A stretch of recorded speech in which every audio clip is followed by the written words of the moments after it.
Full Metal Motherfucking Alchemist Brotherhood. This anime right here, definitely top 10 without a shadow of a doubt. This is one of the most flawlessly written shorts out there. I consider shorts anything from 26 to 60 episodes. It's 37 or no, that's Death Note. It's 56, if I'm not mistaken, the amount of episodes in Fullmetal Alchemist Brotherhood. It starts off following two young boys, Alphonse Elric and Edward Elric. They're state alchemists who try to perform the one taboo in alchemy. The one taboo in alchemy is human transmutation.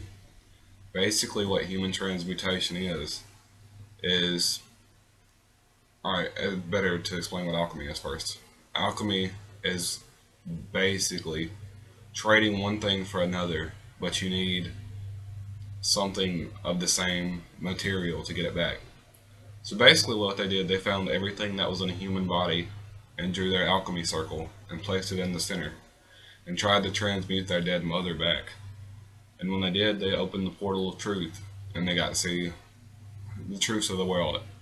And based on how much truth you see, you have to give up certain parts of your body.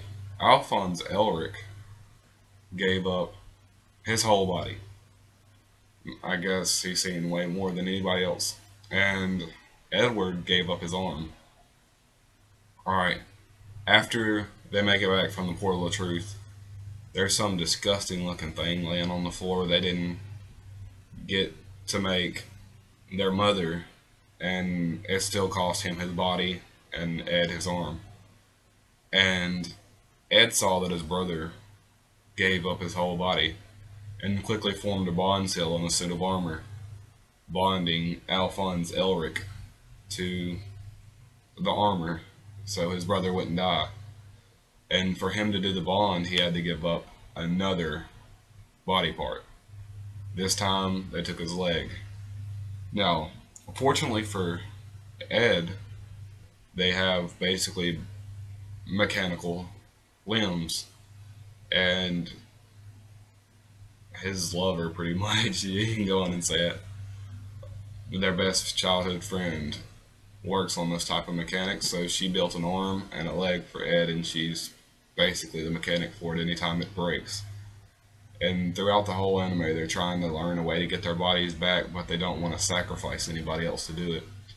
And one of the ways they can do it is Philosopher Stones. Philosopher Stones allows you to create something out of nothing.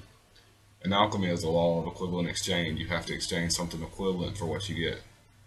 That's the reason human transmutation is not something that any alchemist should do, because what's as valuable as a human life. And anyway, basically, the Philosopher's Stone allows you to create something out of nothing. But he later finds out that the Philosopher's Stones are basically created by killing humans. So still he goes tries to find the Philosopher's Stone because he thinks it might help.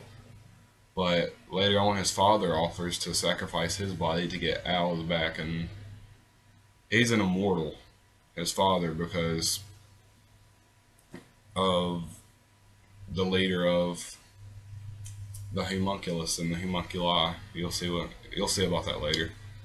And Al says no because he doesn't want to use anybody. Al and Edward say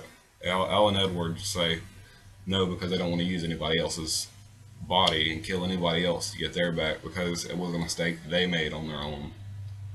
Alright, and basically way back when, there was a dwarf in a glass, pretty much. It was just a black shadow.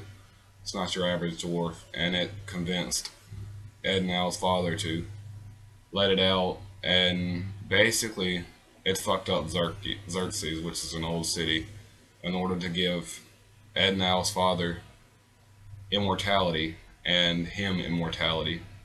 And basically he separated the sins from his body, the dwarf, to create the homunculi. They're the 7 deadly sins. I'll try to name them all. I don't know if I remember them. You got wrath, envy, gluttony, um, greed.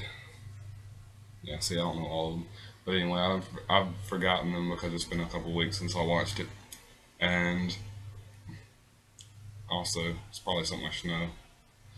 But anywho, overall, this anime, the fights are amazing. No cut and draw fight animation like in One Piece. You know, I'm a big fan of One Piece, but its cut and draw fight animation is it gets a bit ridiculous at times. Like Zoro's fighting style and all.